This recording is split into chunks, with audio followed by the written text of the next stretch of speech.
Three, two, one. Hey, what's going on, guys? This is Drewski, Cryptid Warfare and Conspiracies Podcast and CW Operations and Survival. Hope you guys having a blessed week. Guys, yeah, there's a lot been going on. Good stuff. So I got a returning guest on. He's a brother of mine and definitely a mentor for sure. Guys, before I get to what we're going to talk about, may I guys introduce you once again, Minister, Pastor, Dr. Dennis Dennis C. That's all I'm going to say. Oh, screw it. Dennis Carroll, for you guys who want to know. Mr. Dennis Carroll right now, guys. And, guys, he is the host of Hunting the Shadows, a podcast on YouTube. If you guys haven't checked it out, you guys are living under a rock, go check it out. Guys, we're going to dive into some deep, awesome stuff, guys. So basically I have this titled New Age, Witches, and Werewolves, guys. So we're definitely going to be diving deep into this stuff. And you know what? I know for a fact we're going to rustle some feathers, but you know what, dude? Here's the thing. The truth will set you free, but first it'll piss you off. So this is how it goes. Anyways, Brother D, glad to have you back on, man. All right, it's good to be back, brother. And we're going. I got my hunting hat on today, so we're going to go deep into some dark territory here, and look at some very strange connections. You know, a lot of people when they think about werewolves, they don't think about witchcraft and black magic and all that. But this is a very distinct tie. It is a very big connection with this stuff. A lot of people don't realize that the monsters of legend and folklore that we talk about have a basis in fact. You know, I've told you that. I think I mentioned that the last time we did the show together there. My favorite quote of all time is that every myth and legend known to mankind is not without its authentic foundation. It began somewhere with something, yeah. And we don't realize that really in this world, even until this day, and a lot of people think this is medieval stuff, you know, from the old days. Nobody believes in that stuff anymore. Not so, my friend, because definitely it is a force of power, almost like a force of nature in this world. It's black witchcraft and its use and what people are doing with it. It's more prevalent now than it has ever been before in the history of mankind. And it has just showed up in a lot of ways, Drew, with a different set of clothes on. Same old thing, just got a different suit on. Yep. But that's the way these things. That's the way evil works. Evil always presents itself the way it needs to be presented, so that you will misunderstand it. That's on purpose. Okay, it's doing that for a reason. Yeah, and it's pretty good at that. You know, Shakespeare said. I love Shakespeare. And he always said, you know, the devil always appears in a pleasing form. And that's the way he works. It's always going to be something that you like or something that's cool or something that's really neat, you know. That's the way he works. That's the way he operates. He's been doing that ever since he handed Eve that fruit in the garden. And it's worked. It keeps working for him. So he's not going to stop doing that, definitely. But one of the ways that he does this is, and I'm gonna say this at the beginning of what we're gonna talk about today, my friend. Black magic, or magic of any kind, black or white, supposedly white magic, and I'm gonna tell you there's a reason why you don't need to really differentiate between those two, because they're really one and the same thing. They're all okay, the same thing. They're all the same thing. Whatever direction you're coming from, that's all it is. You can, you got a different perspective on it, but we got to understand the thing about magic itself is the manipulation of reality. That's what it basically is. You're saying, hey, I don't like it this way, and I'm going to change it to the way I want it. Well, who died and left you God, right? You know, that's why I always ask the question: who died and left you God? Why do you get to change manipulate reality? You know, that's what the Creator made. That's His creation. Why are you tampering with it? And then something always bad happens when you mess with something like that, you know, and you can look for that. It's the old Frankenstein monster type thing. You're creating a monster that will ultimately destroy you, especially your soul. definitely, and your humanity as well. But Yep. when you manipulate this reality, my friend, you are going against all the precepts of God's laws, natural and unnatural laws. By unnatural laws, I mean spiritual laws that God has set forth in His creation. You step outside the grace of God when you do this. You're no longer connected to God.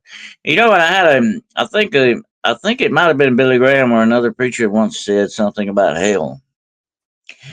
If hell exists, and I do believe it does in its form, different forms than we may think it does, but I think it's another dimension over from where we're at, definitely. But the worst thing about hell will not be the torture or intense pain it may be associated. The worst thing of all about hell may be the absolute separation from God Himself. 100%. Yeah, yeah, and when you look at it that way, when you step out away, and I've said this so many times before, God will never turn away and walk away and leave you. God does not do that. You are the one that turns and walks away. That's the way it usually goes when you get out on, and when you turn your back on God, no matter how you do it, and there are many ways to do it in this world. Magic is definitely one of them. When Yep. you turn your back on God, you're saying, "Hey, God, I don't need you anymore." You're canceling God out. You're saying, "Hey, you don't matter to me. You don't exist to me anymore. You're not there." That's a terrible thing to do to God. Think about it. You wouldn't want to do anybody that way, especially God, Yeah. definitely. But when you do that, you're saying, "I'm my own God. I do whatever I want to." And this is the philosophy of the New Age. This is the basic philosophy, and here it is. Get ready for this, folks. I'm God. You're God. We're both God. Therefore, we don't need a God. We're our own gods. Yep. Sounds like Satan's tactic since Genesis 3. That's exactly the way the Antichrist is going to present himself. Mm-hmm. Yeah, that's the way he. What? Who gave that fruit to Eve? Said, what did he say to her? Eat this, you'll be what? Like Be a like God. God. This is the way he presents this, and this is the way it goes. And when you're playing around with magic, you're playing God. That's what you're Mm-hmm. simply doing. Well, I got bad news for everybody. We were never ever created in any form or fashion to be a god. Right. We are not gods. We would be very pitiful gods. But a lot of people miss this with the New Age thing, and I'm not going to get too deep into this today. This would be a great another show down the line sometime. But a lot of the ancient gods, supposedly people worship the gods of Egypt, the gods of Greece, the gods of Rome, the many different pantheons of God were actually demonic entities. They were actually fallen angels masquerading as gods Mm-hmm. to lead people astray from the real truth of the reality of God Himself, the real God of this universe. Okay, they set themselves up. They're penny ante gods, I call them. They want to be Yep. little gods. That's what they are. They're egomaniacs. Because I Little run into some G's. of them, okay, and I know they are egomaniacs. They want to be worshipped as God. They think they are better than God. They think God doesn't matter because they're gods too, but they are lying to themselves, just like people lie to themselves when they believe this kind of stuff. This is the philosophy straight out of the depths of hell. That's what it was created for. And this is what the fallen angels and Lucifer and all of his minions, whatever his true name, and we don't really know Lucifer's absolutely true name. Okay. It is kind of hidden from us. Some say it is Samuel, some say some other things, but we really don't know. But we call him the nameless one. He doesn't really even deserve a name anymore. Yeah. Okay. He doesn't because of what he has done. He did the ultimate betrayal to God. He really stabbed God in the back. Big time. Okay. And that was the ultimate betrayal. And when he fell from grace and he took all these other angels with him, they decided in their rebellion, hey, we're going to be gods. We don't need you, God. Just what I said earlier, okay? They turned their back on God. We don't need you. We can do it ourselves, okay? They push God out of the way and say, hey, we counsel you. That's it. You don't matter anymore. That's a terrible thing to do to your creator. That is the ultimate betrayal, spiritually wise, of your creator. That's biting the hand that feeds you, definitely. Without a doubt, Exactly. you don't do that. But that's what they have done, and that's what they're still doing in this world. That's their main plan, and we'll get into that some other time too, because that's what they're doing. But the New Age dresses this thing up and says, hey, instead of, demons, they're aliens, or they were the Anunnaki, or they were the Sumerian gods, and so on and so on. They came from another planet and all this. We're downloading the intelligences of aliens, and we're being reborn. And by the way, the philosophy of reincarnation is one of the biggest lies out there. I hate to break it to you if you believe in that, but it is the biggest lie out there. If reincarnation truly exists, my friends, then Jesus went to the cross for nothing. Exactly. 100%. Exactly. And I'm not going to believe that. Definitely, I do not believe that. But these are what the Middle Eastern philosophies teach, because they were deep into this God belief and all these other things, And I used to know, and I was telling another brother about him the other day, a great, great brother that I used to follow. He was sort of my mentor.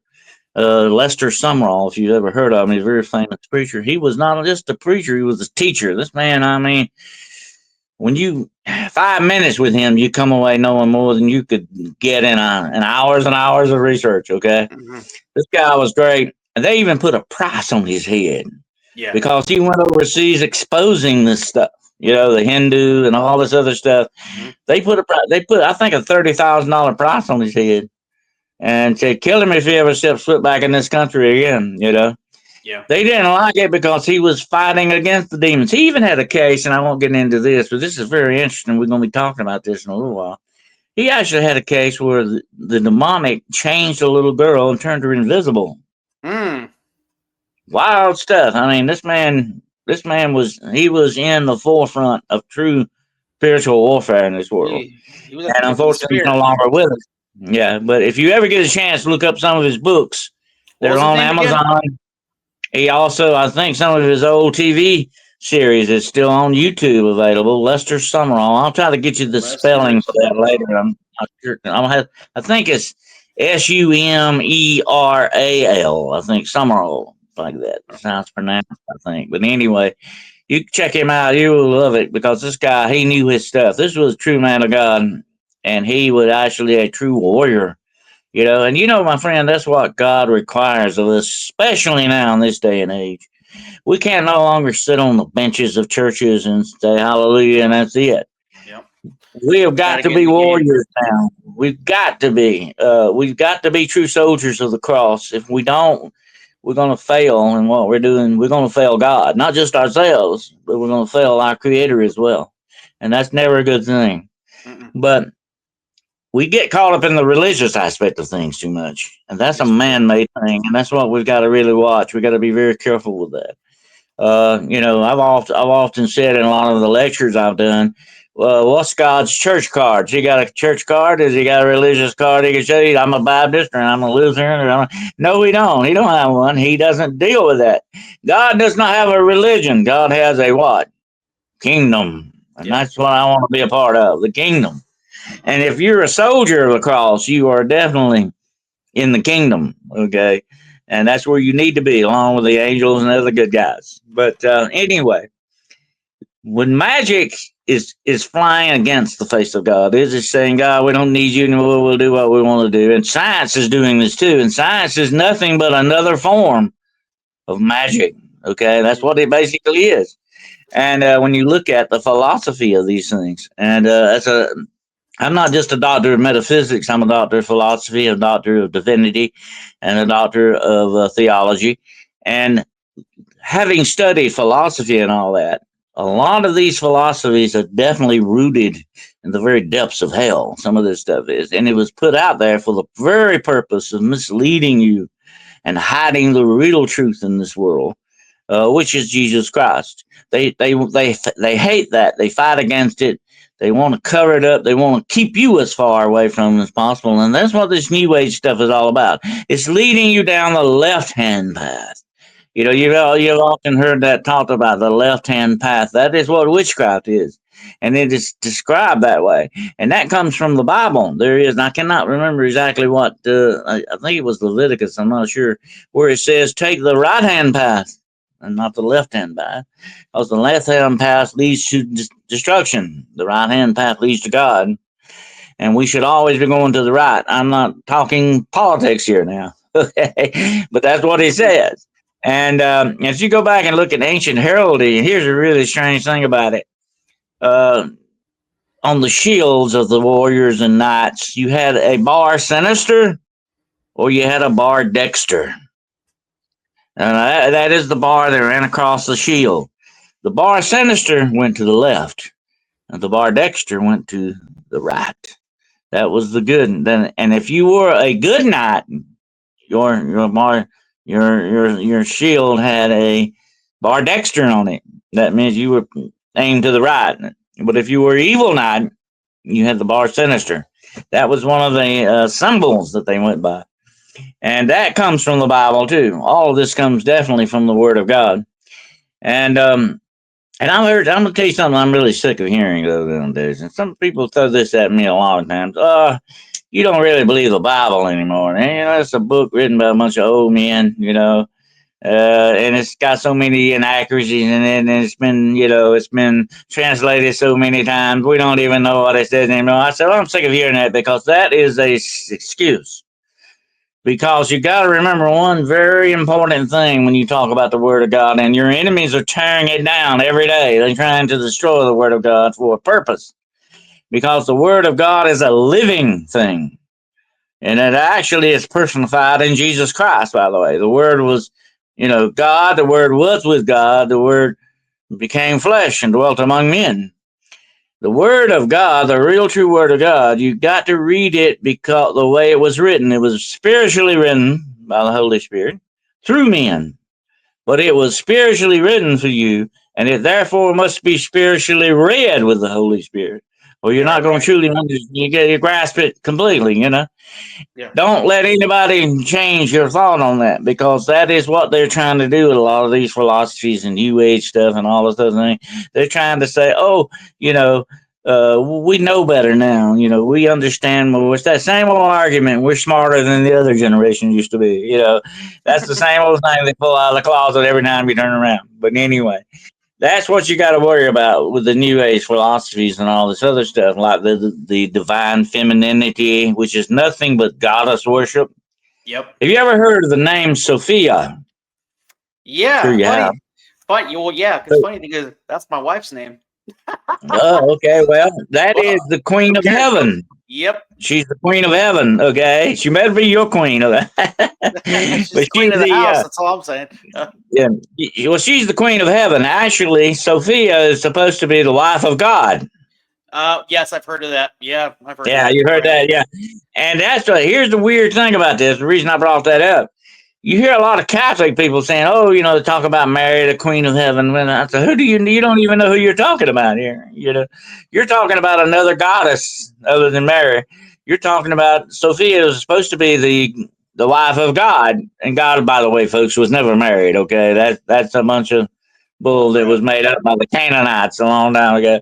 But anyway. You hear that a lot now. Oh yeah, Sophia, is the queen of heaven. Lilith, they worship Lilith almost, and look at her. She was the mother of demons, folks. Okay, but yet they say they venerate her as the divine femininity. The thing that all women want to be. They want to embrace their Lilith. They want to embrace their Sophia. They want to embrace the name. The list goes on all these goddesses. The worst one of all is Hecate, the goddess of witchcraft. She is supposed to be the absolute goddess of all of it. The three-faced crone, as she is called. She's got three faces. Anyway, that's where you keep getting that number 3 at. You got those 3 leaves and stuff and all that. That's where all that comes from. But anyway, that's what this stuff is. It's still just plain old goddess worship here going on. That's what it is, But they just dressed it up in something different, yeah. And they're good, and they're trying to push this as a way for women to empower themselves. Mm-hmm. Women are really being attacked more than men in some ways today, in this fashion, especially. And they don't realize that what they're really celebrating is the spirit of Jezebel. Yep. And who was Jezebel? One of the biggest witches that ever walked this earth. Yep. Okay, she was a devoted disciple of Hecate. She was a bad gal. And but her spirit also symbolizes not just witchcraft and darkness, but rebellion against God. Mm-hmm. Because Jezebel said, I'm gonna beat you at your own game, God. I'm gonna do what I want to do. You remember her story and King Ahab and all that went on. She turned King Ahab away from God. That was her whole purpose in doing this stuff. Yep.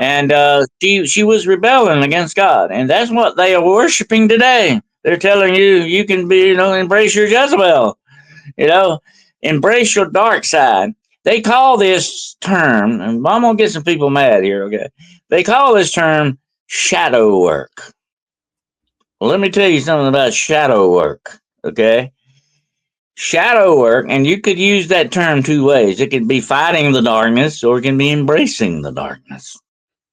Well, they're talking about embracing the darkness, okay? They're not talking about fighting it. They're telling you that you can embrace your inner demons, that you can embrace your darkness. It's part of you. You don't need to fight it. You need to give into it. You need to, develop it and all this. This is a bunch of crap, folks. I Yep. mean, this is nothing but the basic tenets of dark witchcraft. That's what it is, okay? Because they're telling you they are right. They're giving you a little truth, okay? And here's another excuse I cannot stand. I hear that, all religions have truth in them. So what you're saying when you say that is that all religions are right. That's an impossibility, my friends. That can't happen. Nope. All religions can be right, but you're talking Nope. about religion here. You're not talking about the real true kingdom of God, okay? But you're talking about religion. That's just another excuse to get you to believe their stuff they're putting out here, okay? And to get you to buy their fertilizer, put it that way. And to me, this is part of the New Age philosophy thing where they tell you this. You embrace this darkness because it's you and you can heal yourself from inside. And of course, you can use crystals to do this too. You can do other things, You can turn over the cards and read them, or you can do this or do that and play with Ouija boards if that's what you want to do, and all this other stuff. What is leading you into a left hand path, my friends? Away from God. The left hand path goes away from the truth. Okay. The right hand path leads to the truth. What did Jesus say? Narrow is the way, that leads to to life. Narrow is the way. Few there be, he said, who find it. Okay. That's very important. Be careful what path you are taking, because it may lead you to your ultimate destruction. A dead end path will end that way for you if you're not careful. And these people are doing that. They're putting forth these philosophies, telling people this and that and that. You can heal yourself. You don't need God. Let me tell you something about healing yourself. Okay, sure you can heal yourself. You can open yourself up to be healed, but God is the ultimate healer. What does the Bible say? With His stripes we We are are healed. healed. And then not just physically, but spiritually too. Okay, that's the way that works. God, Jesus, when he walked this earth, my friend, he was walking two worlds. The old Cherokee Indians gave me the name Ghost Wolf a long time ago. They said because I walk between worlds. Jesus actually did walk between worlds. He walked between the physical and the spiritual world. That's Mm-hmm. where he was at. And the things he did were in both ways. Okay, we got to always remember that. By his stripes we are healed. So when you say you can heal yourself, what are you saying again? God, I don't need you. Yep. I can do this myself. We were built to heal. Sure, we have an immune system. We have an immunity system. We have an autoimmune system in us. That actually, that's the way God made us. Yes, we are self healing to a certain extent, but only God can truly heal you, especially spiritually, than anything in a bunch of rocks pulled out of the ground or anything else for that matter, whatever you're depending on. That's why the Bible is so dead set against divinity. Trying to foretell the future and trying to foretell. Demons, my friends, have what we call preternatural knowledge. Okay, let me tell you a quick story. I attended an exorcist one time, an exorcism that was going on, and the demon there called me, and I had like 3 friends with me. We had never seen any of these people before in my life, okay? The demon that was in this poor girl that they finally cast out of her called each me and each one of these other people by name. Mm. And we had never been there before. And here's the weird thing, it even called us by our middle names. And nobody should have known. Yeah. They have preternatural knowledge. They've been around, they listen, they watch. What did Jesus gave you a very distinct warning in the Bible? Listen to this very closely, my friends. He said, keep your plans to yourself. The less you speak, the less evil you will develop. In other words, it's better to keep your mouth shut sometimes. Okay, especially when it comes to God. You need to shut up sometimes and listen to God, okay? Because He's trying to talk to you sometimes. But what Jesus was saying here is don't let your plans be known. The enemy is always watching and listening. And he will screw you up if he gets a chance because that's the way he works. Okay? They are looking at what was the original name? They were called the Watchers. They watched. They were the supervisors of this universe. That's what their job is still to this day. That's what the angels do. That's part of their job. They're supervisors. They watch and they watch for God. They watch everything. They run everything. They're in charge of this. Okay, they're supervising. And if you're a supervisor, if you got the job of a supervisor, you know the in and outs of that job. Okay, it's your not you got to have the knowledge of that. You got to learn. You got to know these things. They know that too. They have preternatural knowledge on things. They probably even got the next lottery number for all we know. I wouldn't surprise me a bit if they didn't even use that against you in some way. But here's the weird thing: this knowledge is out there, but the Bible says don't you tap into it because once you tap into it, you're in the what? Demonic network. Yeah. They've got a network, my friend. Oh God, that was mind-boggling network that they've got of information, situational awareness, situational manifestation, and situational manipulation. When you get into all this, these are also terms in warfare, by the way. That's the way these things work. Okay. You've got to have a situational thing going on here. You got to have a plan for your network, and they are well highly organized, more than any military, any group on this planet. Okay, because they are all about absolute 100% slavery control. You know, then you got to, and knowledge is the power that runs that for you. And yes, they are definitely hooked into knowledge. That's what that very word, the occult, means, hidden knowledge.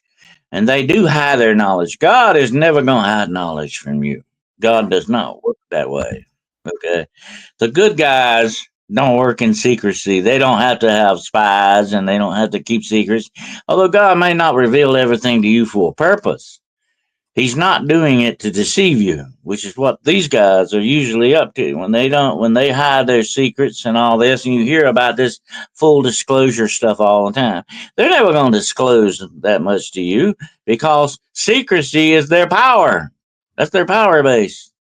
They hide these secrets, and believe me, if we get into it one day, we need to talk about that. What the government is into with this, the government is in bed with the demonic. Okay, big 100%. time. Yes, they are. Oh yeah, in many different ways. It was mind boggling.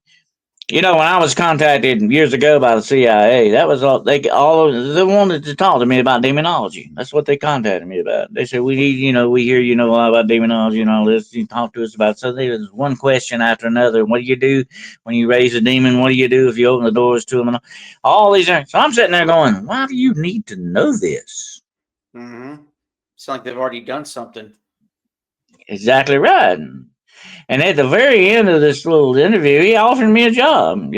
I could be working for the CIA. Okay, he said. I said no, thank you. Usually the retirement plan's through the morgue. Okay, but anyway, Right? he Yeah. said he said to me, he said, "Well, don't you hook up with us? We could use a guy like you and all the knowledge. We like people with supernatural talents." I'm going, "Yeah, what in God's name you got working for you?" You Mm-hmm. know, or not in Yeah. God's name. Well, yeah. Yeah. I said, no thanks, I'm busy, but thanks anyway. But to this day, I got to wonder, do they have werewolves working for them? Do they have vampires and witches? I know they do. They got to have these things working for them. That's what's in some of those 100%. containment cells down in these bases, folks. Yeah. Don't be fooled. They are in bed with the demonic big time. They've already sold their souls to Satan. He owns them, lock, stock, and barrel. That's your government, okay? That's why it's not your friend and never will be. It's your enemy, okay? Your worst enemy, your nightmare. Your worst nightmare is what it is. And that's why it's involved in a lot of red, this hybrids that we've talked about, these cryptids and all this other stuff. This has been ongoing since the creation of this earth. When the fallen angels decided to manipulate the creation of God, there again, that's the magic, the black magic they were using, the stuff that they did. They gave us knowledge, scientific knowledge, only so. And I've always said this about Satan. Okay, Satan is a coward. He's not going to out and out kill you most of the time. He's going to get you to do yourself in. He will take the hope away from you and give you the rope to hang yourself. That's the way they work, okay? The fallen angels gave us this stuff not because they love us or they want it or they wish us well. No, no. They give us enough rope to hang ourselves with. That's what they're up to, okay? And a lot of this black magic, this alchemy, has been translated into technology to this day, my friends. Where do you think the inspiration for AI comes from? Okay, and all these other things that's going on in this world. This world has been manipulated big time. This whole creation, this civilization that we call it, is what we're living in now. This system. And that's what the Antichrist is. He's a system, by the way. This system that you are a slave to from the cradle to the grave is what your enemy Satan has put into place in this world. That's the real matrix here. Okay. And they are manipulating these things. They're manipulating God's creation. They cannot create. They're not creators. Only God is the true creator. Only God, like I said before, can raise you from the dead. Only God can do that. And only God can take nothing and make something out of it. That's true creation. They can't do that. I've seen what they can do. They can take what's already created and guess what? Manipulate it. What did I say earlier? That's magic. Yeah, they manipulate it. I have actually seen them take the form of little children, but they won't look normal. They won't look natural. There's always some kind of flaw, something that's not right Something's there. off. That will tell you, yeah, that what you're dealing with is not real. It's not, what they're putting forth. And we're going to talk about in a few minutes the 9 black gates here. I'm going to get them up for you. But anyway, that's one of the 9 black gates. This manipulation of reality, as we call it. That's what they're doing, and that's where you get a lot of these cryptids from, because they were not only fooling around with human women, okay, they were fooling around with the whole creation of God, Yep. not just people. That's where you get a lot of this cryptid stuff from. Absolutely, because look at mermaids, look at these other different things that you see that are supposedly out there. That is nothing but fallen angel manipulation going on. And it's part of their nefarious, diabolical plan for mankind. Because what did we say at the beginning of this program? They want to be the gods of this earth. Yep. They want to be the gods. They want us to worship them as gods. That's all what it's all about. That's what their egomaniacs are out for. And they're going to do anything, whatever it is, to do that. And that's why they are fighting against. It's not just because they hate us, and they do hate us with a passion. Look at the world around you today, my friend. Look at the hatred running wild and rampant out there. People that disagree with each other no longer stay friends. They're at each other's throats. They're ready to shoot you to shut you up. They're Mm-hmm. ready to kill you. They're ready to flip that hate switch on you so fast that you won't know what happened. Yeah, that's the way, and that is exactly the plan of these guys. That's what they want for mankind. They want us to hate each other because that way they can what? Control us and manipulate us to do exactly what they want to do. That's what it's all about. And that's where the witchcraft comes into it. That is the manipulation of creation itself. And they can do that with different ways. Now, let me pull up right quick. I'm going to pull up what I got listed as, I like to call it, term it, the 9 black gates of witchcraft. They call this, in many ways, they call it entering the gates Okay. When you study these arts, when you go deep into them, you enter the gates, the black gates. The first one, of course, you know well, is shapeshifting. Yes. That's metaphorical manipulation, manipulation of that. The second one is illusional glamour. That's a distortion of reality. I can make you think that I look like a movie star. I can make you think I look like something else, or a vampire or werewolf. That's where that comes in too. The ability to fly, levitation and flight. Now, I actually remember I might have mentioned that to you. I saw a girl levitate off a bed one time during an Yep. exorcism. Okay, this is real stuff, folks, not Hollywood. Okay, invisibility, complete disappearing. You can do that. You can utilize. Think about that. If you could turn invisible, where you could go and hear things and see things, or steal things, or whatever it was you were up to. Think about that. That's the power they want. Mind over matter, the moving of objects of creation, whatever that may be. You can move things by just thinking about them. Think about that kind of power. If you're sitting in front of the TV and you want your popcorn, you can make it come to you.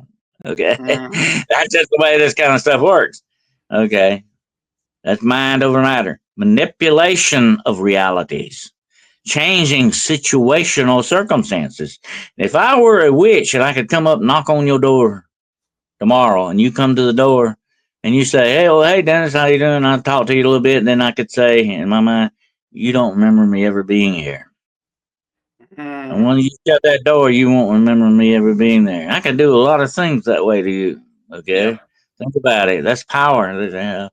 Okay, now you've got what's called portal travel. This is wild. You can travel from place to place instantaneously. Yeah. Almost like And jumpers. a lot of them like to, yeah, a lot of them like to use this with fire. You can build a fire and step into it and be somewhere else. Okay. Yeah, yeah. Well, this is wild stuff. Yeah. Then you've got what's called black botany. This is the poisonous art, the mixing of poisons that will do different things, not only just to kill you, but get you under their power, or to get you to turn you into a zombie, whatever the situation is. Yeah. This is the black botany that they use. Okay. And then, of course, you've got what's called the dark spellcraft, necromancy. That's talking to the dead, supposedly bringing the dead back to life. And what you're really doing, and like I said earlier, my friend, you do not, no one can raise the dead again Mm. except God. But Talking to familiar spirits. they can make you believe that though, because Yeah. they can put demonic spirits in a dead body and reanimate it. Yeah. And that's where you get vampires at too. The undead kind of vampires. You got the living dead vampires and you got the undead vampires. Yeah. That's where they come from. Yeah, they're just simply, and so if you show up in my door as a vampire group, I'm gonna say, knowing what I know, I'm gonna say, what demons in this guy's body? Mm-hmm. Because I know you didn't come back, because you're gone, you're dead and gone. Okay, you're going on to your reward. Like I said, they don't raise the dead like that. They reanimate it. In other words, okay, they can do that. That's necromancy, and this is the one of the most darkest forms of witchcraft that you can ever encounter or get Yeah. into. It's very dangerous stuff. But this is what it says: through diabolical, demonic power, these are given to practitioners through acts of unnatural sex, control, extreme traumatic pain, torture, fear, servitude, and cooperation, death, blood sacrifice, rituals and invocational incantations, mind manipulation, black alchemy, necromancy, and acts of depravity and murder. Mm. This is the way you acquire these powers, but there are certain different rituals and stuff that you got to do to get there. And one of them is actually killing your brother or sister to become that. There's a lot of, and I've had them. I went to classes as that as a law enforcement officer. We went to classes to learn and understand what we were looking at. We were dealing with ritualistic murders and how Yep. it was done. They lay them out in certain patterns. They do different things. We went to classes for several days on this just to learn the different types of ritualistic murders that are out there. I remember that. And Yeah. Oh yeah, and you have this happening a lot, especially down on the border with Mexico and the Santeria and a lot of that, and the Santa Marita Yeah, and all Santeria these and other all that. things. Yeah. Yeah, yeah, all this is going on down there. It's ritualistic stuff. They believe actually in this patron saint of death that they will become impervious to bullets. Oh I yeah, think some of those. them find out wrong that they've been very wrong about that, but Yeah. that's the way they believe. They actually, psych themselves up to believe this. And if you go back in time and look at some of this stuff, like the berserkers or the Uffendar were Vikings that became wolves. They were like werewolves, but they used drugs to accomplish this in their mind. And they wore the skins of wolves. They actually became wolves to a Yeah. certain extent. And the berserkers became bears. That's where you get that word term Yeah. berserker. They psyched themselves up. They were supreme warriors. You even had some Irish warriors like this. They could do this. That were hired out to different lords. They were like mercenaries. You need to read about them. They were fascinating stuff. They were a wolf tribe of Yeah. guys. They were the wolvers. They were we call them shadow walkers. They were. That's been another great show for you. Sometime think about that. Shadow walkers. I did a show not long ago on that on my own podcast. But anyway, these things went on. And you have this in other places of the world. Look at the leopard men of Africa. They actually thought they became leopards. They would go out, they had to be put down by colonial rule to a certain extent. This cult was so far ranging, you never knew who was a member of it. The leopard men were dangerous. And look at the Aztec warriors, the jaguar warriors. They were Hmm. something else. Thought they became jaguars. So you have this thing where you can get to a certain point using drugs, using other means, using dark rituals, blood sacrifices, and all that, where you can take on shape shifting abilities. Yeah. Is This that is where? nothing new. Well, to me, it kind of brings me back to like like the skinnies, skinwalkers, witches, certain type of witches that transform into ravens, foxes, bears, coyotes, stuff like that. But they have to Crows, wear ravens. crows. Yeah. Yeah, yeah. Yeah, and this is deep into which this is deep demonic powers that they acquire. You can't do that on your own. You and I can sit around thinking all day we want to become wolves, but we're not. But if we hook into demonic power, then we get things done. But we Yeah. have to appease that demonic power. You have to You take have to steps become. to That's where the appease them. Bible talks about, the witches and their familiars. Hmm. You cannot be a witch without a familiar. What is a Yep. familiar? That's your Familiar demon spirit. buddy. Yeah. That's your demon buddy. Yeah, he's looking out for you. He's your agent. He's your connection to the big guy. Yeah, Yep. and you got to have that. You got to have that, and then when you have that, you can enter those 9 gates I mentioned. Whatever gate you want to go into, if you've got that power base, just like what Yeah. you plug your shaver in every morning or whatever, you got to have a power to plug it into, and that's the way that works. And that's where you get werewolves and vampires. You can change. If I were a high ranking witch, I could change into anything I want to change into. I can change into a tiger, a bear, whatever. It doesn't matter. Whatever my Lord Lucifer will let me do. Yeah. Whatever your That's cup the of way tea they you think want. about it. Yeah. And but like I say, you've got to do some very horrific, terrible things to get there. You've got to, Definitely. each rung on that ladder requires more and more of you and your Hmm. soul. That's the way it goes. And like I talked about before in our last show, it gets to a certain point. If you change too many times, it becomes harder and harder for you to Get change back. back. You begin to lose your humanity. And once you lose your humanity, you become that animal forever. Whatever once you're stuck in, you no longer are human. Guess what? That means you no longer have a what? Human soul either. Yeah. You can't have one without the other. That's the way we're created. Hmm. Uh, you can't be human without it. And that's why I've said so many times. A lot of people say, "Oh, come on, Dennis, you're just using no oxygen here."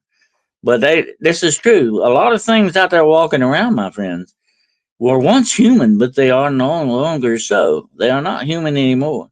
And a lot of things out there walking around that look like they're human never were human to begin with. Hmm.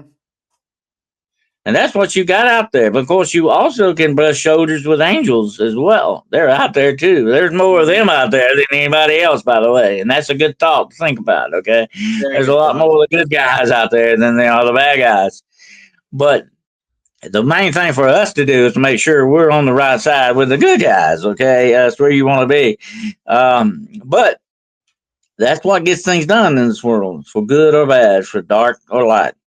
There are these two kingdoms, the kingdom of light and the kingdom of darkness.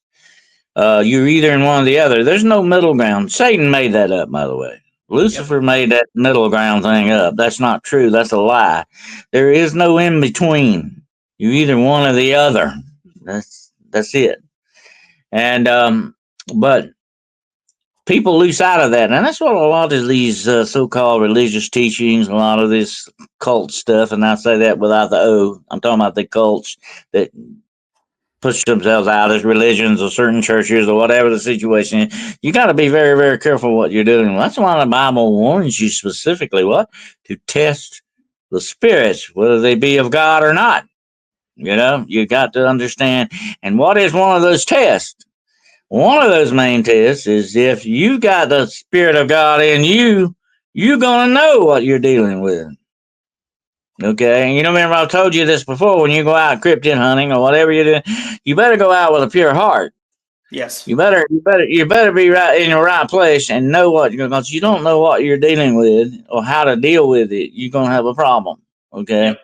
if you don't have a pure heart, that's going to set you're going to be working at a big disadvantage here. And when it comes to warfare, my friend, you always want to what? Wage war at an advantage, not a disadvantage. Like I said before, you want to fight your enemy downhill and stand behind him, you know. I mean, behind you and not him. You got to be careful how you fight the battle, okay? You want to do it with an advantage. And to have that pure heart is one advantage you definitely need, especially when you encounter something like a werewolf or a true vampire. Now, like I said, and we'll do a show sometime on that. Vampires are fascinating, by the way.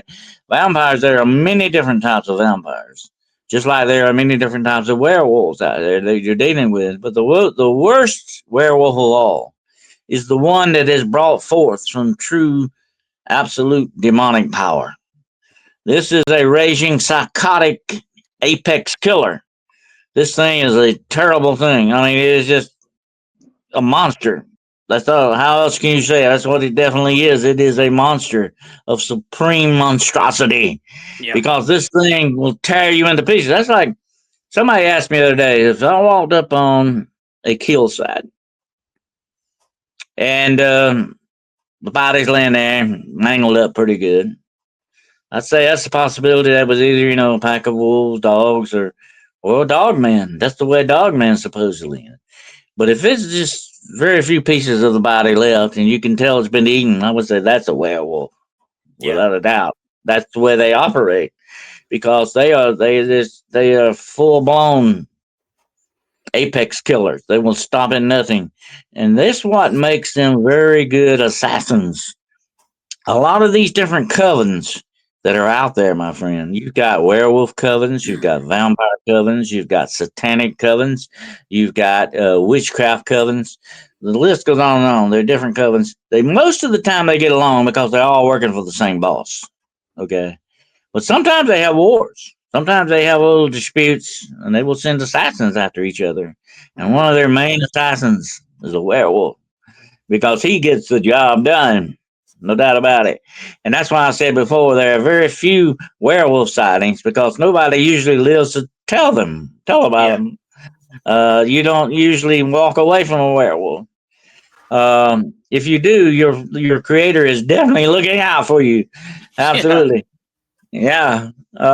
And it is one of the most worst demonic things you can run into. Vampires pretty bad too. Vampires have unnatural strength and all this other things, but their power lies in more of a magical type thing than the werewolf does. The werewolf is more bestial, more animalistic, whereas then the vampire is more manipulative, you know, and he can use that delusional glamour on you. If you were to meet, and I met a vampire girl one time like that. If you were to meet an actual vampire, you don't know what you really saw. after the meeting. They can make you see what they want you to see. Yeah. This is dangerous stuff when you think about it, my friend. It's not just a woman putting on makeup. Now I get some of the women mad at me for saying that, okay? But they're doing a little magic when they put the makeup on, okay? They're changing their reality a little bit, but that's okay. You know, they're happy with that, and we're happy with it. That's okay. But that is a little bit of manipulative magic, is it not? And that's why it's called glamour. The word glamour means what? Magic. That's what it means. And that's what they do. But they're taking it one step more than just a woman putting on makeup. They're actually changing realities to manipulate the way they want you to see it. And like I said, they can do this to your mind. There was Mm. that one incident, you know, where that I told you about that before. I think where that deputy went to this house on the Navajo reservation, and he was going to interview this woman. And everybody knew she was a skinwalker. You know, Yeah. a lot of people suspected she was. And when he got through interviewing her, he left and got back in the car and said, "Now what happened there? I don't remember. What, you know, I don't even remember who I thought she did something to him. Okay, she manipulated his mind. This is dangerous. You don't want anybody fooling with your mind, folks. Okay, uh, bad enough they come up, tweak your ear, or touch you on the shoulder or something. But when they start messing with your mind, that's never a good thing, whatever it is. And I have a lot of people say, "Oh, well, I talked to Bigfoot, you know, or I had Dog Man touch my mind." I said, "No, you don't want to do that. No, Mm-mm. no, no." Because you're dealing with demonic type stuff when that happens, folks. Okay, because you know there are witches, Drew, that can actually astral project themselves into your dreams, 100%. Yes. and they can astral project themselves in your house and walk through your house at night when you're Yep. sleeping. Yeah, they talk about that. They laugh about this kind of stuff. Okay, they do it all the time. Yeah. They they are drunk on their power. Their Yeah. dark power. This is what runs their. This is the gas in their engines. Okay, Yeah. this is what runs them. They love this stuff, and they talk about. I heard one witch talked about. You know, she was a teacher, and she said, "I would love to just want to exercise. I would, you know, put little spells on the kids sitting in class." And she said, "I can tell when which ones came out of a Christian home because the spells would bounce off of them." Yep. And I did a show the other day called The Golden Dome. That's what prayer puts over you. It puts a protective dome over you. Real, true, earnest, righteous prayer does this, okay? It puts a shield over you. This is part of the faith thing. Without that, the darts of the enemy can get through and get you, okay? Yeah. That's why it's very important. Your shield is the number one thing of your armor. Mm-hmm. That's a very important thing. You know what a buckler is? You hear about that mentioned in Psalm 91. You are my shield and buckler. You know what a buckler is? A buckler, this is very important little shield about so big. And it went on your the arm of your armor. And I'll tell you why. It went on the right arm because it could cover your heart with that if the arrows started flying. Yeah. The buckler was very important. It was a little mini shield. It was just extra armor to keep the arrows out. So God is your buckler and shield. That means He's your real big protection there. You know, Mm-hmm. the double protection that you need.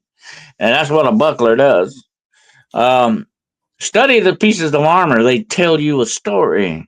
It's Yep. very important what they do and what their main purposes are.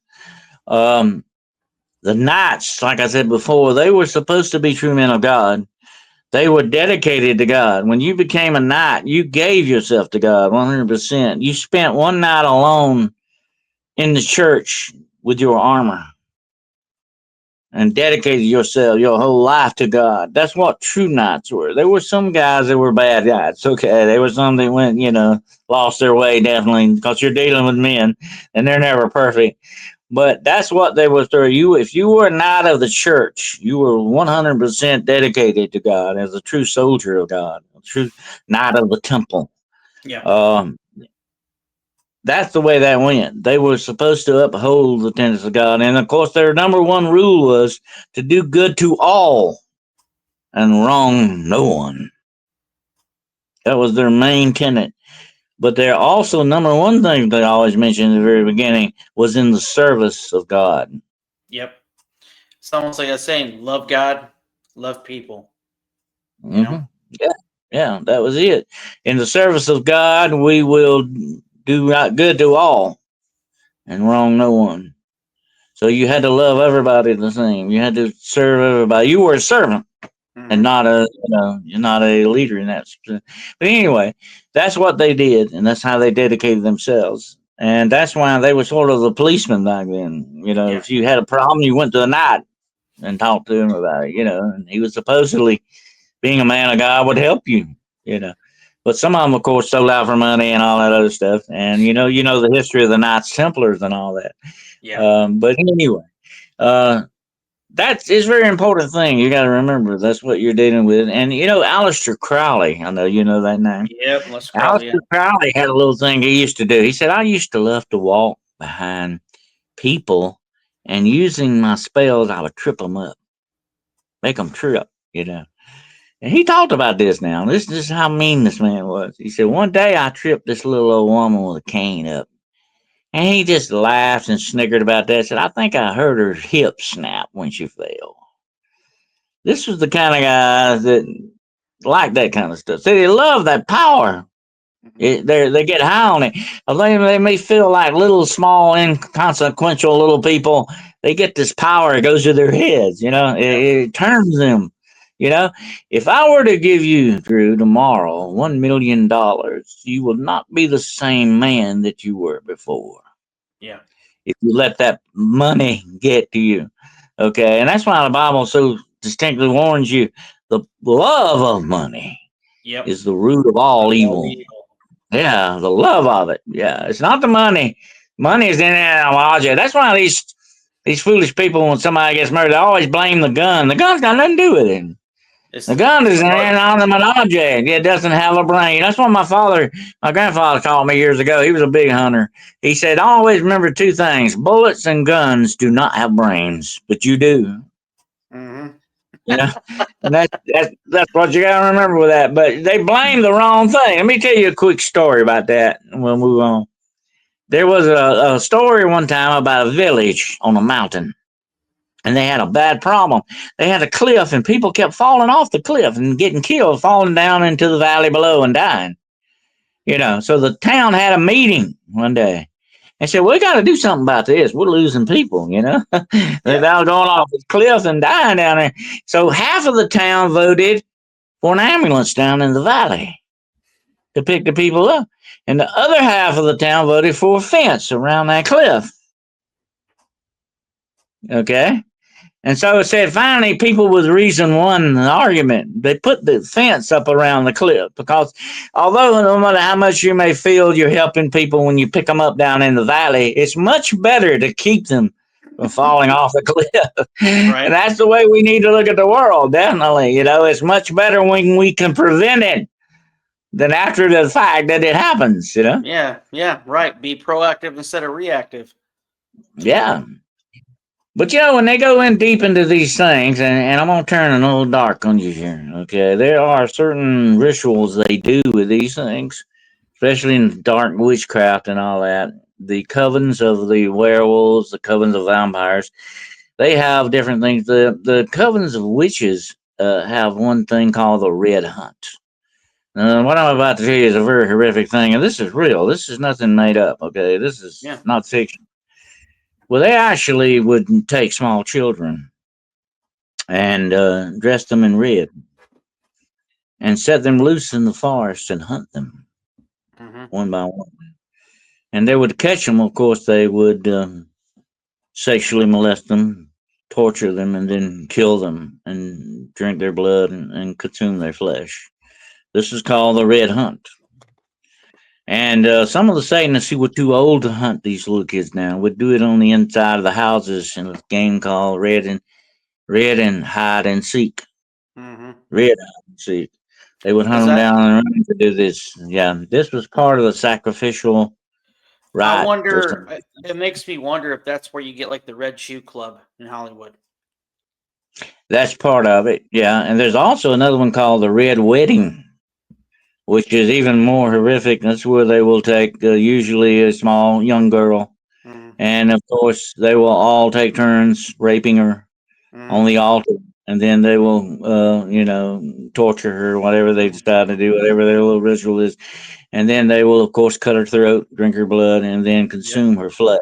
You got to Mm, consume. See, all this is an unholy sacrament. yeah. I've actually attended the black mass one time.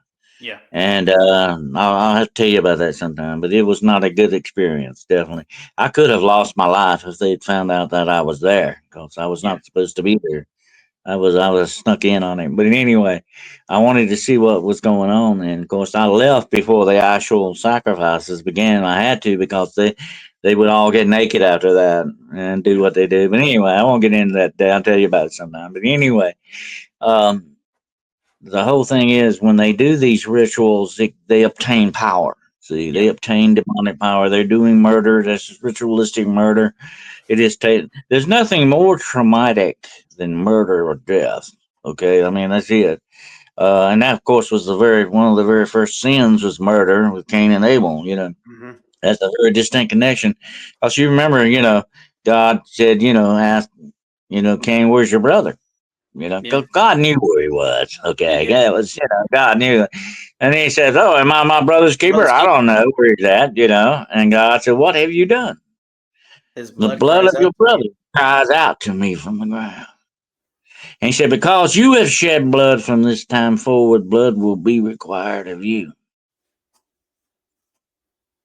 So the witches take that literally. You see what I'm saying? They take that literally and say, "We celebrate that." Yeah. It wasn't a shame; they celebrate it. That's why they like murder and death and all this other thing. Torture. They get certain amount of power out of torture. There is the one ritual that they do that involves cats. They will actually, and this is a thing with the Scottish witches. I think they love this one.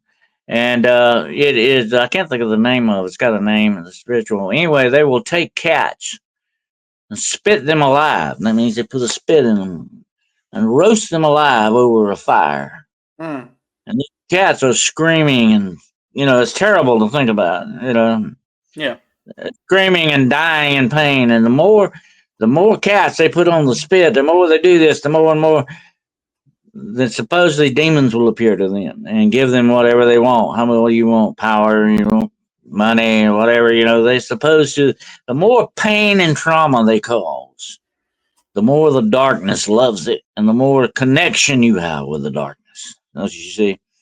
That's why so many supernatural things happen on battlefields and stuff. You got a lot of trauma, traumatic death, and pain going on there. Some of the worst spirits, demonic spirits I've ever run into were in hospitals and mental hospitals and wards and places like that, because there was a lot of terrific. I mean, let's face it, some of those places they were torturing people, Yeah. basically, the kind of things that they were doing to them.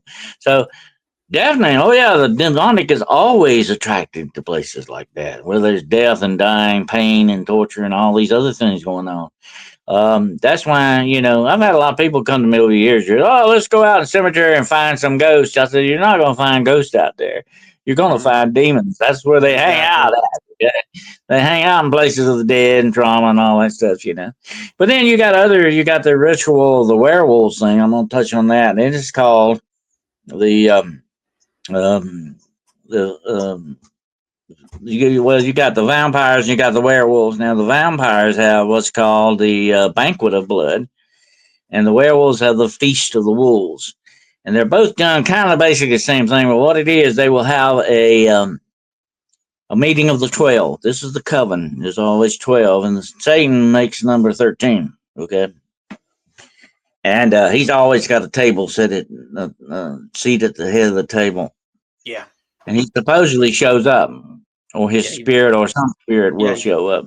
Yeah. He I don't manifests. know if he's probably kind of busy. He doesn't show up at all, I'm sure. But anyway, they have this banquet. Okay, now during this banquet, I'm going to tell you about the Feast of the Wolves first. The Feast of the Wolves are all werewolves within human form right now. Okay, and they can change anytime they want. Forget about the full moon.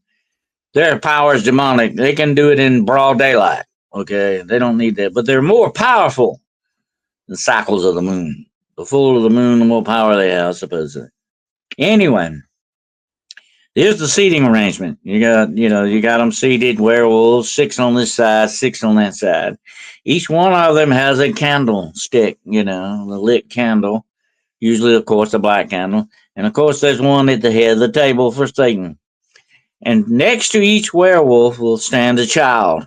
They are serving child for this banquet. But there's no food at this banquet, no food that you and I would eat.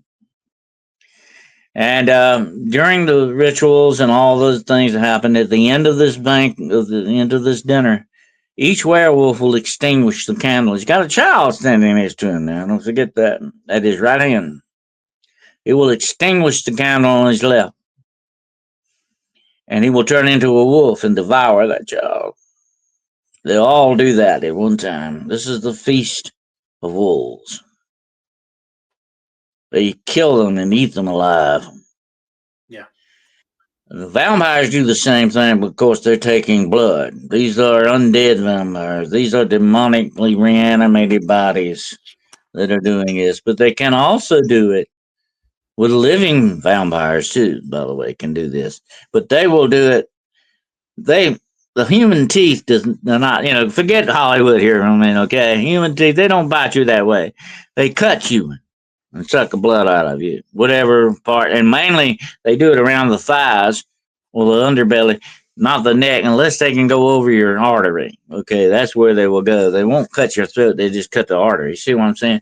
Wherever they can drain the blood, they cannot completely drain the human body. So that's why at the very end of this, they cut the throats of these children after they've drained as much blood as they can out of them. Yeah. That's what the banquet of blood is about. So, and of course, I described that thing earlier. It's what all the Satanists do and the witches do with their dinners and stuff like that. And the same thing. All these are rituals geared to appease Satan and to gain the ritualistic power they need. And that's why I warn people to be very careful about some of these entertainment things you go to see. Some of these things you see on stages, they may present themselves as entertainment, but they are not. They are rituals. And even observing these makes you a participant. You got to understand that's very dangerous. I've had a lot of people over the years tell me, I went and saw this movie and I had to go home and take a shower, or I felt dirty, I felt bad about it, I felt like there's a reason why you feel that way, because these things have spirits with them sometimes. Even books have a spirit with them sometimes. Yep. Movies and games and all this. Yeah, all this stuff. Be careful what you're dealing with, because it may not always appear to be what it seems to be. It may be out there for a reason. And I've done a lot of classes out in graveyards. I used to teach people how to do, investigations out in cemeteries and stuff like that. And I would always warn them, no matter what you find in this cemetery, do not take it home with you. Yes. I don't care if it's a coin or what. Do not take it home with you, because a lot of times witches will place these, they call them spirit traps. They will place these spell things, for you to pick it up, so you'll take that spell home with you and it can do some bad stuff to you. If I wanted to curse you today, I would walk up and put my curse on a piece of paper and give it to you. Once you take that, Drew, it's yours. Yep. Open that door. Under God in heaven, it belongs to you, no matter what that is. Don't be very careful what you take from people. That's why your parents used to tell you don't take gifts from strangers. Why? There's a reason for that. Mm-hmm. Because once you take it, whatever it is, it's yours. You own it. Yeah. And the only two ways you can get rid of it, you got to either break that curse or pass it on to somebody else, which is not a good thing to do. Okay. No, it's not, because you're That's the passing only the buck. way. That's the only way you can get rid of it. Be careful what you take. And that's why I warn people from time to time, walk through your house and observe, see what's there. If you find something that shouldn't be there, you need to get rid of it. You need to do something. Like I said earlier, they can walk through your house anytime they want. Mm-hmm. They can actually, and they beat this by the invitation thing. I'll tell you how they do it. Most of the time, if I were a witch and I come to your house today and I want to get in your house, you got to invite me in. Yes. But I can beat that.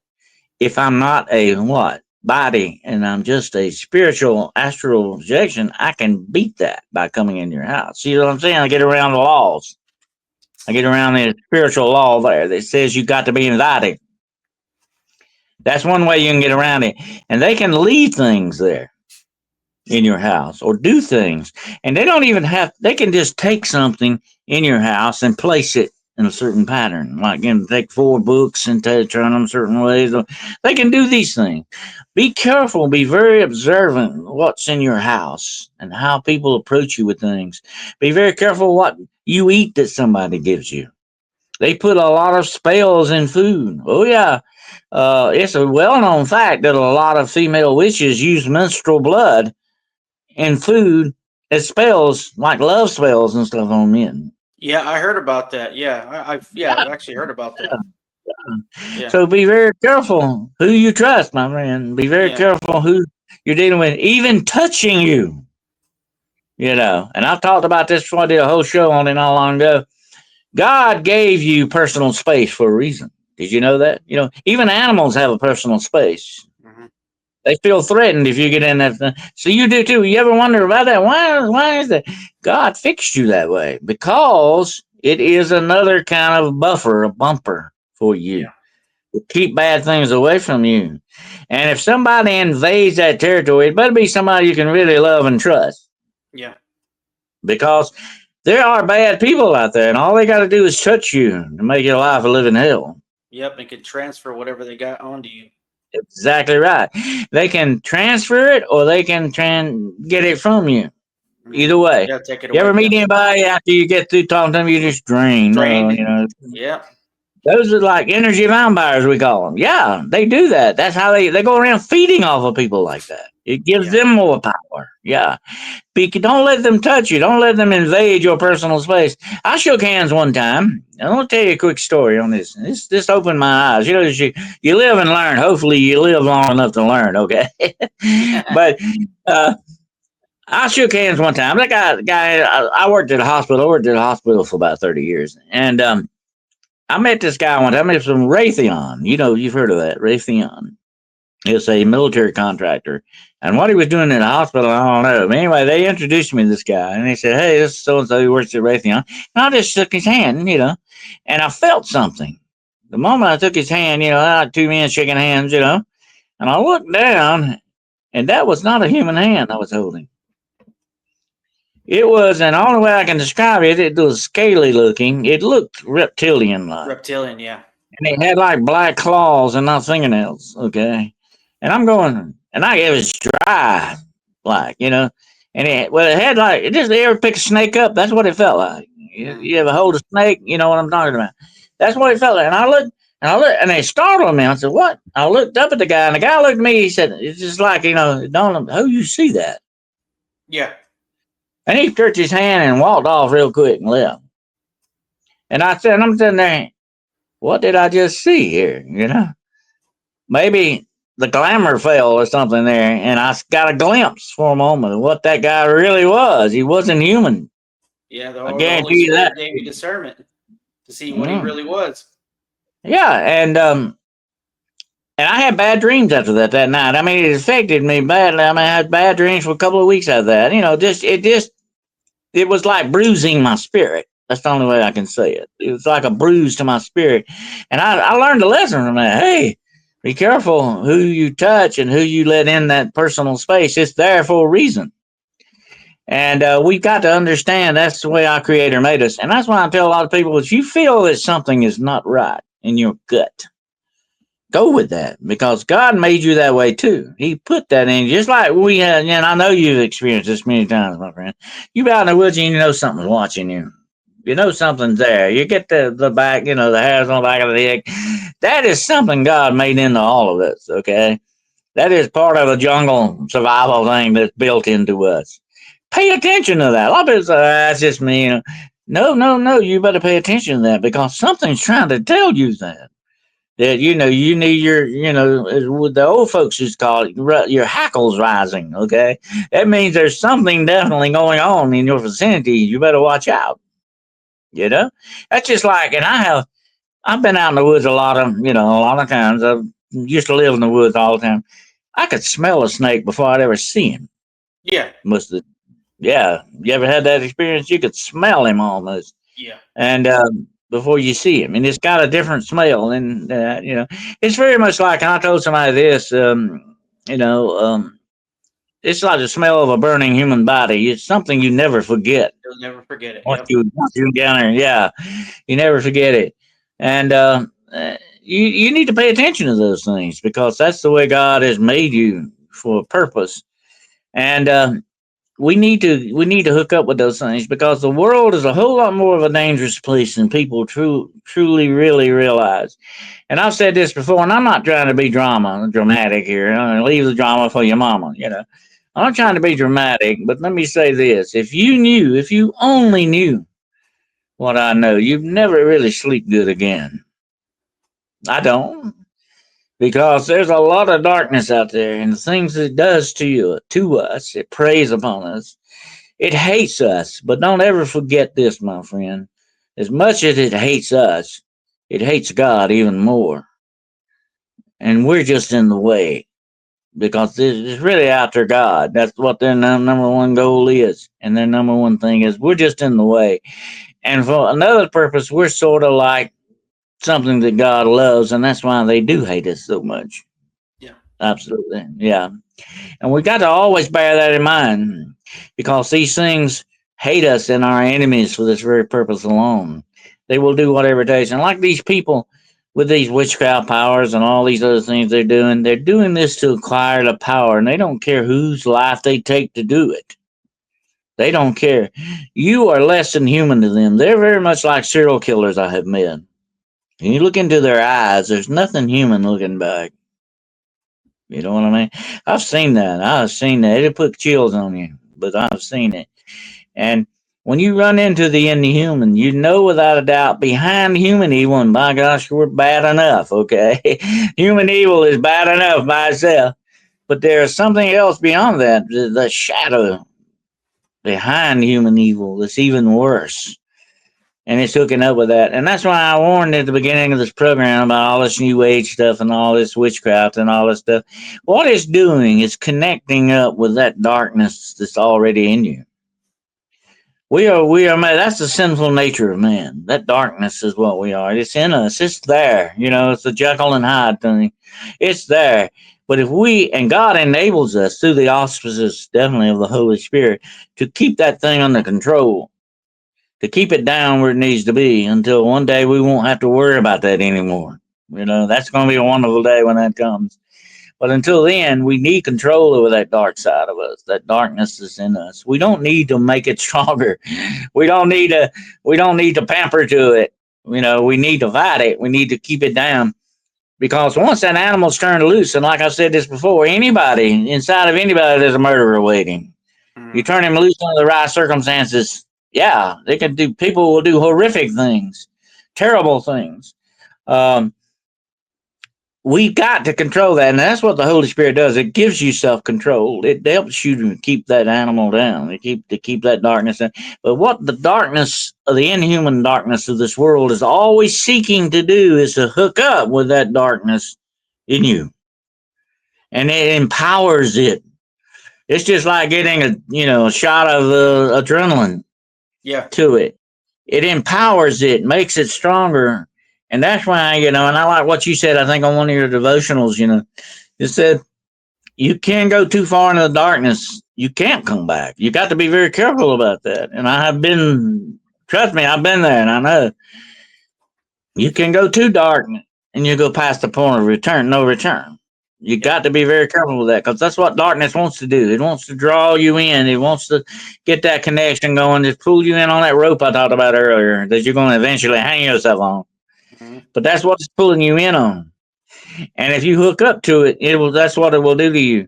You can't, only God can break that rope. Only God can save you from that situation. But here's the bad thing about it. If you go too far in the darkness, you don't want to be saved. Yep. You don't want the light that anymore. You become, and that's what Jesus said about the eye. How great is the darkness of the eye? If the eye be nothing but darkness, how great is that darkness? In other words, it's completely taken over. It's completely turned you into darkness. And that's what it does. And that's what that darkness and the human darkness wants to do. It wants to hook up with your human darkness and turn you completely dark. Mm-hmm. And it will offer you anything to do anything to get you to take that offer up, just like that apple in the Garden of Eden. It'll say it'll do anything to get you to take that fruit.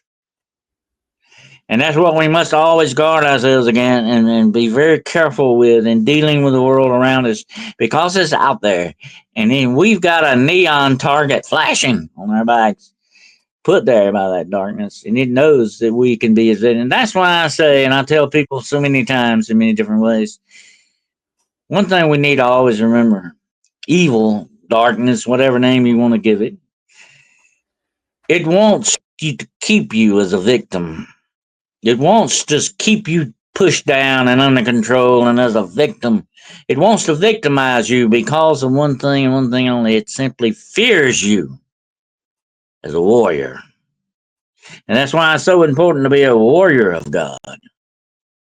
You know, because that's the warriors get things done. You know, the only person that would ever die for you, Drew, was a United States American soldier.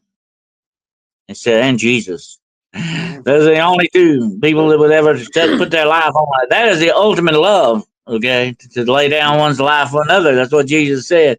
Yep. And you know, when I became a cop, I was taught that if you got to, Dennis, you take that bullet. Yep. Same here. I remember that. You got to. That's the ultimate love. Okay, you don't get any more than that. That's it. And that was done for us. And that's always been an example to me for that. That's the greatest gift that we were ever given. Somebody took that bullet for us. Somebody took that pain and that torture for us that we deserved it. You know, he didn't, but he took it. And the only other people that serve mankind like that, like the soldiers and the policemen and the firefighters and all these First guys, they responders. will Yeah. that. Yeah, you know, those are the real heroes. Okay, not Superman, not Batman. Those are the real heroes in this I world. agree.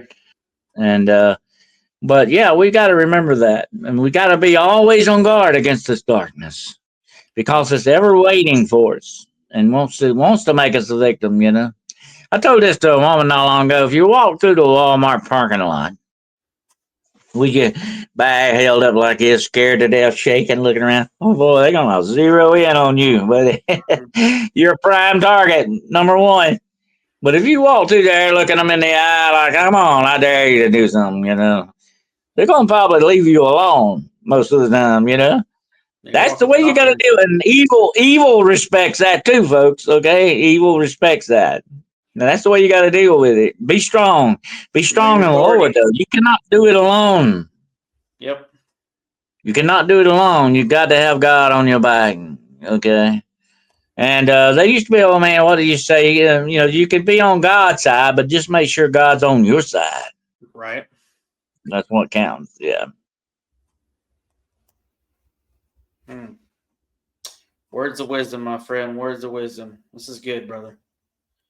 Um, for the listeners that basically whenever they tune in, before we wrap this up, name the 9 gates again. Just. Oh, okay. Yeah. Let me pull it back up here. I was going to print it out, but my printer ran out of ink as usual. Yeah, I know. I think that's the story of everybody's life. Evidently, I need to get on their donor list or something. I don't know.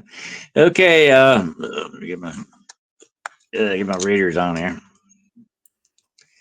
Okay, number one is shape shifting Okay. or metaphorical manipulation. That's the fancy name for it. Second, number two is illusional glamour, distortion of reality.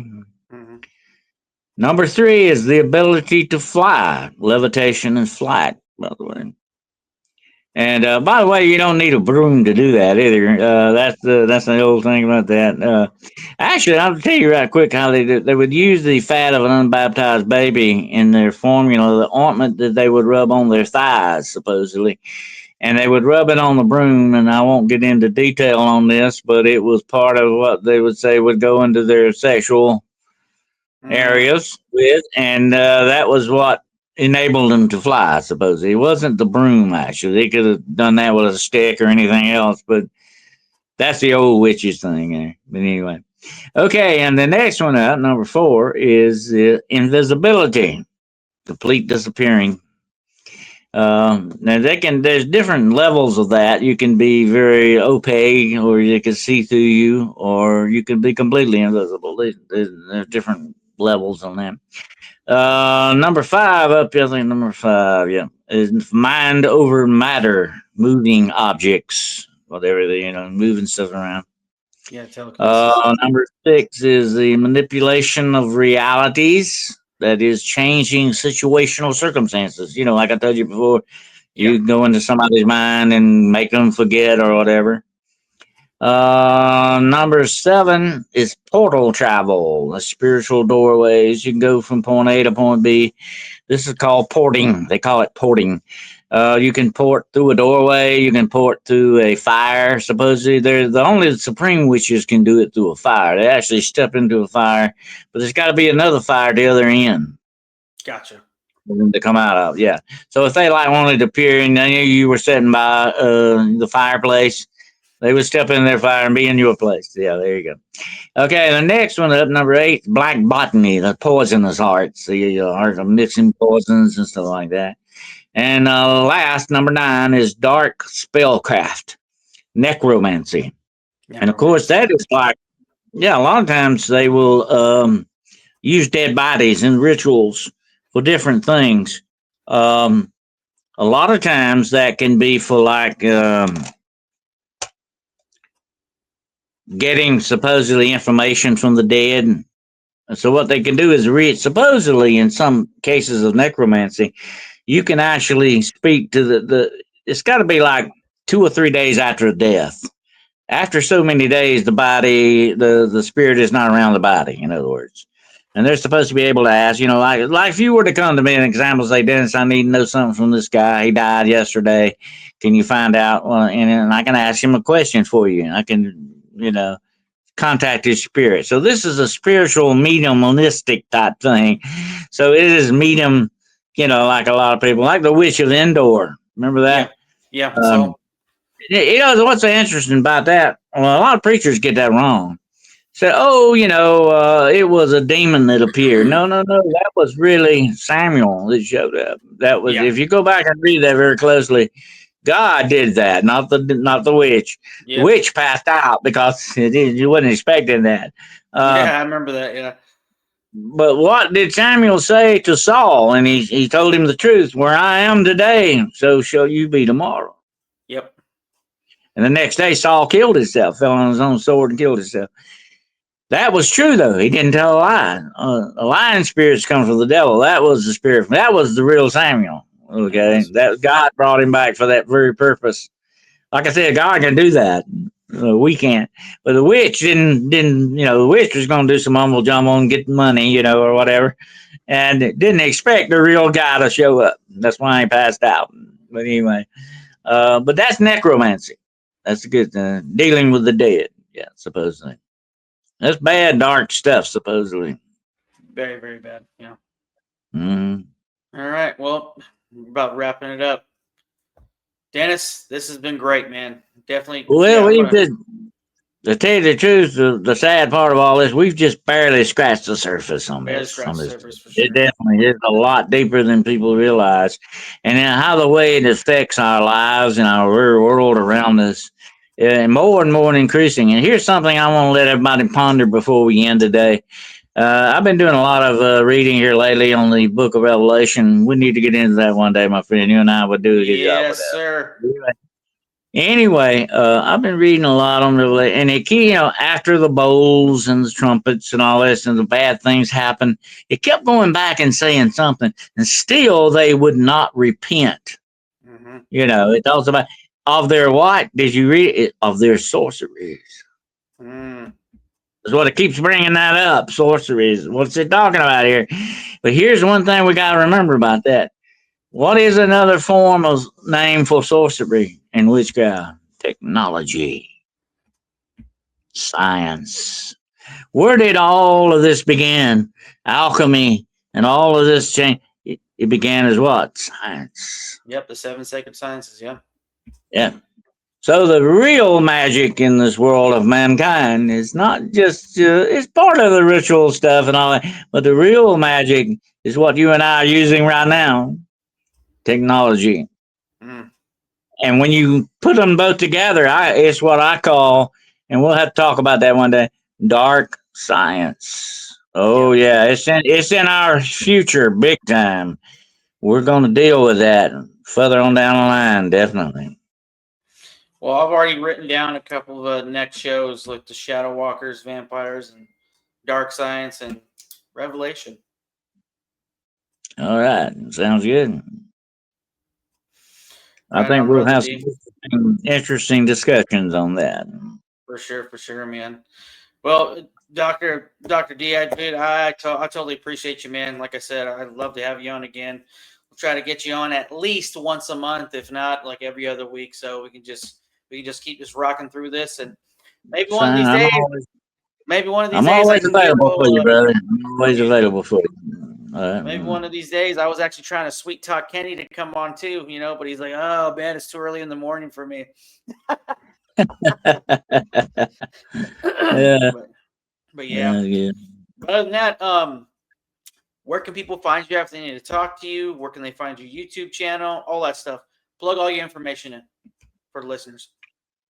Okay, well, I have a podcast of my own. It's called Hunting the Shadows. Matter of fact, I'll be on there tonight at 9 o'clock p.m. Eastern Standard Time. I have one on Monday nights called The Road Less Traveled at 9 o'clock p.m. Eastern Standard Time. And Friday night, I have Paranormal Point of View at 9 o'clock p.m. Eastern Standard Time. Very consistent. It's all 9 o'clock Eastern Standard Time.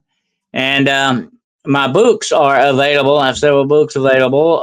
One of them is called Beyond the Shadows, a field guide to the paranormal. And the other one is called The Road Unseen, a paranormal journey into high strangeness. They are both, along with some other books, available on Barnes and Noble and Amazon. Just look up the author, Dennis W. Carroll. And I had to put the W in there because there's another Dennis Carroll. He plays football, and I don't. Well, I used to, but I don't anymore. Okay. But anyway, so that's where you can reach me that. Or also, and I do have a paranormal consultation service. If you need to ask me some questions, you got a problem, demonological wise, or whatever the situation, you can contact me at denniswcarroll.com, or you can email me at denniswcarroll at gmail.com. And also, I have some other shows. I think I've got one coming up with BMR, a guy named BMR, Bigfoot Mission Rob, for Halloween. So I'll be busy for the next few weeks, definitely. It's the busiest time of the year for me, actually. So, but anyway, I think that covers it. Right on, Brother D. Like I said, I appreciate you, man, and everyone listening. Like I usually do, I will have all his information in the show notes. So you get in contact, hit Dennis up. All right, guys. Other than that, guys, that is a wrap. You guys got any questions? You guys got any prayer requests? You guys got any stories, experiences? You guys want to chit chat? Go ahead and shoot me an email, cryptidwarfare@gmail.com. That's cryptidwarfare@gmail.com. And just like Dr. Dennis Carroll here, you guys got any problems or anything like that? You guys got any prayer requests? You guys got any cryptid problems? Anything like that of the sorts? Go ahead and shoot me another email. That is c.woperation17905@gmail.com. Or you guys can find me on Facebook or Instagram on Cryptid Warfare. So, other than that, guys, I hope you guys have a blessed week. Be safe. Remember, guys, in Ephesians 6:12, we're not just wrestling against flesh and blood, but against principalities, against powers, against rulers of the darkness of this age, against spiritual hosts and wickedness in heavenly and high places, guys. So, guys, be smart. Use wisdom. Remember, Jesus wins. So, all right. Hope you guys have a blessed week, and we'll catch you guys next time.